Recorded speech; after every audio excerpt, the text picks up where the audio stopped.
Hello, welcome to this project that I helped on.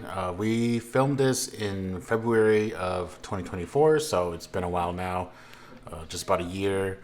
And I thought I'd make a video for it because I was kind of the BTS person for this film. I was kind of in charge of the tech stuff, and would run BTS. So that's what kind of the deal was. This was a school project, so none of us are getting paid. We're just here volunteering our time, and for the most part, about 90% of the gear is mine.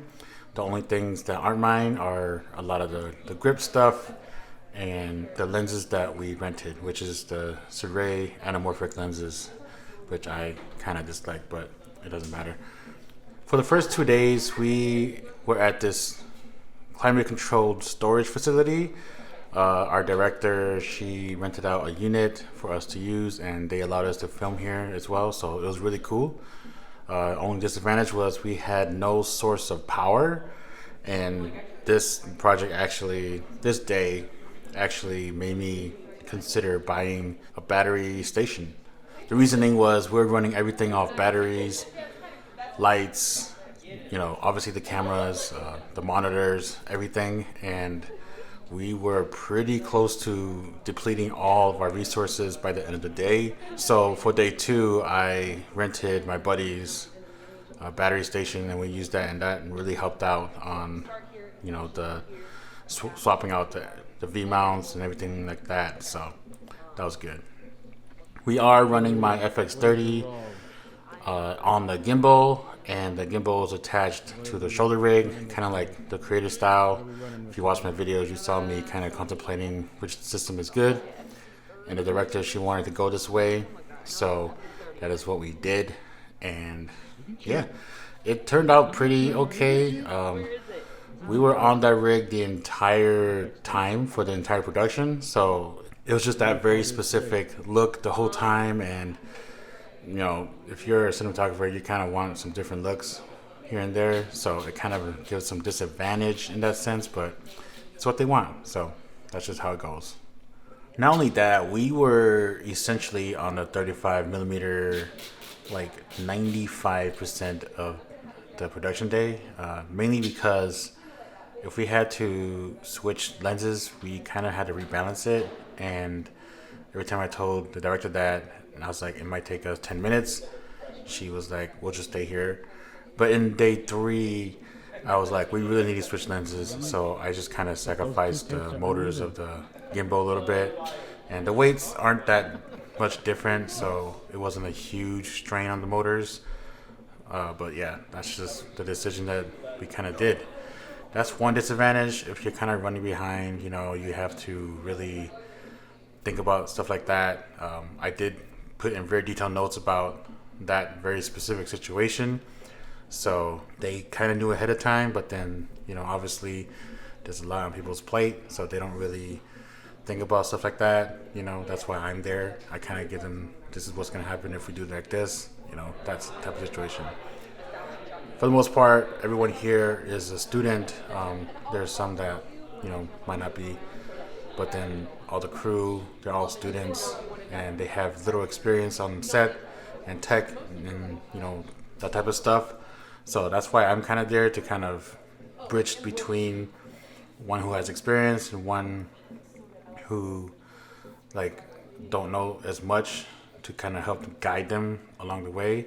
That's what I kind of want to do. I kind of want to educate as well. Like I said, I like to educate. So I taught them how to use the gear. And on top of that, the university, they don't really have the tools I have. Like, they might have the wireless monitors and stuff, I'm not sure, but they only have like one set. I think it's very specific, limited to who can use it, and that kind of sucks. Or they aren't taught how to use it, that sucks too. They've also have not integrated into these specific type of lighting systems, where it's mostly LEDs, the bones mount stuff, the chip on board type lights. They're very limited to what they can do. And if we just, they're taught HMIs, right? But then like HMIs aren't practical for these days of shooting real quick, so it's not exactly the best solution. And it's only really if you like really know what you're doing, you run HMIs.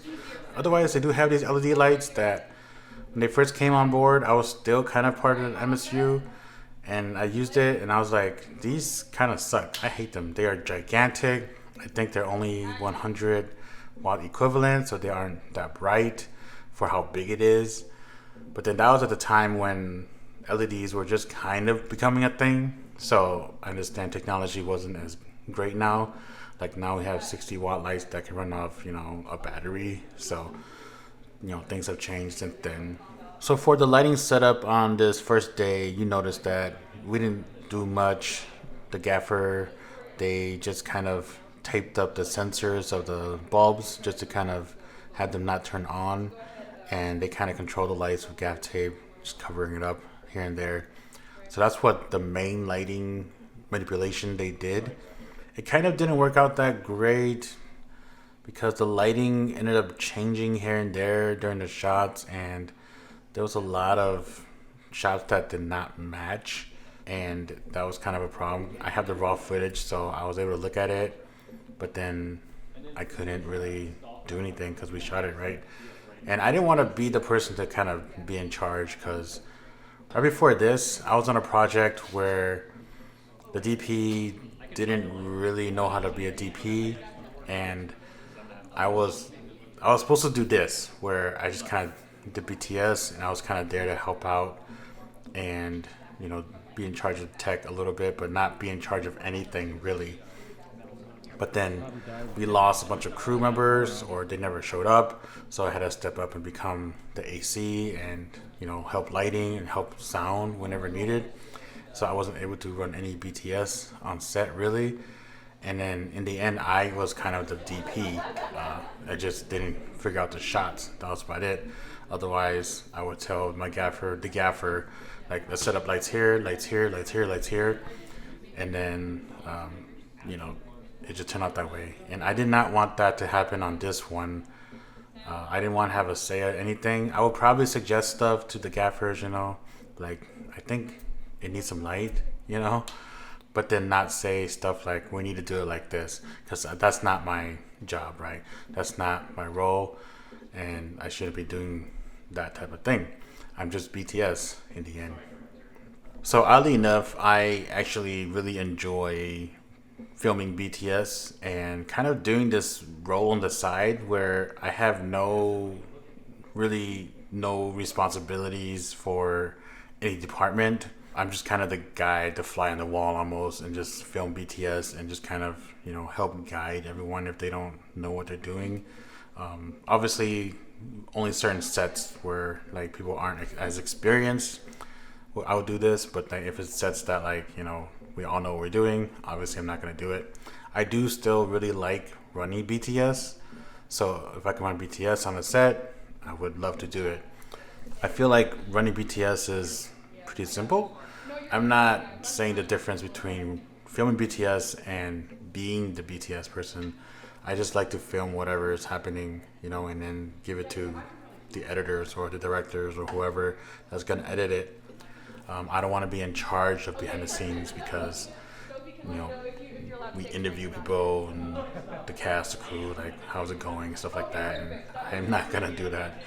I can, obviously, but I don't want to do that. I just kind of want to film whatever and then just make my YouTube videos and this footage for the production to edit.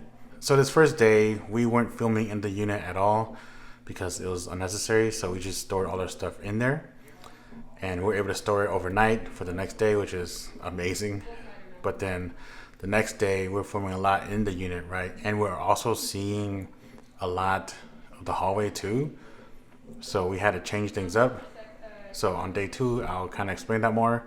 So the person pulling focus, her name is Emma, and this is her absolute first time pulling focus, but she was able to learn real quick, and she was great at it. And I'm actually glad. After this, she worked on another project I did. She was, I think, supposed to be AC or whatever, but then, we have no camera person, so she became camera person. And she really, really became comfortable with the gear. This project itself, made her comfortable with the gear, but then that feature film we worked on, like she really got used to it and she knew everything. So like if we hire her for anything, we say we use my gear, like we don't need to show her anything. She would just figure it out right away. She knows where things are. And that's the great thing about teaching the people your gear or any gear that's similar, because they can just kind of adapt really quickly. Just like lighting, you just have to kind of know what kind of light it is, what it can do, kind of how to power it. You'll be fine. Right here, Howie is trying to set up a light to bounce, but we're gonna change it, get it closer. This is, I think, the only light we actually officially used because it can run off battery power. The light we're using is the Godox, I think the ML, I think he's using the 60 watt one, but I have a 30 watt and a 60 watt variant. And these lights are, I would say they're equivalent to Aperture's, their 60 watt version, not the Amaran one, their LS60, I don't know. It's one of those where it's not a Bowens mount, it's a proprietary mount. I really like these lights. They are really cool. I do wish the one I have is not broken. I don't know what happened to it, but yeah, I would love it if that wasn't broken, and I would still rent it out and have other people use it. But it's broken now. For some reason, it can't power. I can't find a way to fix it either. Godox doesn't exactly, fix their own product, which kind of sucks. Our boom up here, his name is Ty Proctor, and he is the brother of person I trained, and he's just booming for today. I think this is the only day he came in, and it really helped out. Our sound operator, her name is Sam, and she's like a sound person, so she was able to understand, everything that I told her about the gear, which I had to tell her that day of. So it's one of those situations. I had to show the DP how to set up the camera, the gimbal, everything like that. I had to show the sound person how to do that. Luckily, Howie uses my gear all the time. Right here, he's just hand holding it. And I was like, you should grab an extension so you don't have to hold it so high. But yeah, Howie knows all my gear, which is great. And that's kind of what we want a little bit.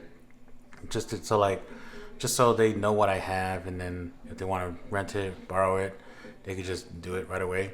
So it's just easier like that. My stuff is kind of somewhat intricate because I kind of customize it in my own way to make it work my way, but then it's customizable, right? So I try to tell everyone all the time, like, you guys can just change it up. Like, you don't have to worry about, the way I set it up. But I'll see you guys on the day 2 video.